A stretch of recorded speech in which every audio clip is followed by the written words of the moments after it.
د افغانانو لپاره بل بد خبر.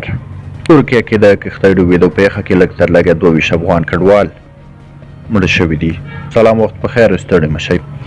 په افغانستان کې د طالبانو حکومت د کډوالو چارو وزارت وایي په ترکیه کې 22 تنه افغانان د یوې کښتۍ ډوبېدو په پیښه کې مړه شوي دي.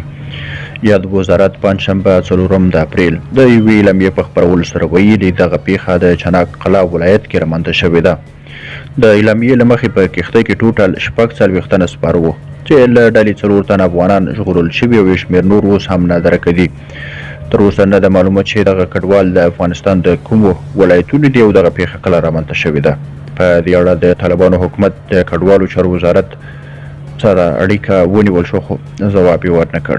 د افغان کډوالو د ډوبېدو دغه پیښه په داسې حال کې رامنځته شوې چې په دې وروستیو کې د ترکیې په توقیف ځایونو او کمپونو کې له افغان کډوالو سره د ناوړه چلند راپورونه ورکول شوي دي.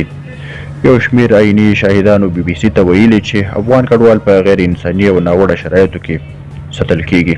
ویل کیږي ترکیه په وروستیو کلونو کې له افغان کډوالو او پناه غوښتونکو سره سختي پیل کړې او د دغه هیواد په بېلابېلو ښارونو کې امنیتي کسان هر ورځ له دوی پوښتنې ګریوګنې کوي او که د اوسېدو اسناد ونه لري لومړی نیول کیږي او بیا له څو میاشتې پړه وروسته له هیواده شړل کیږي.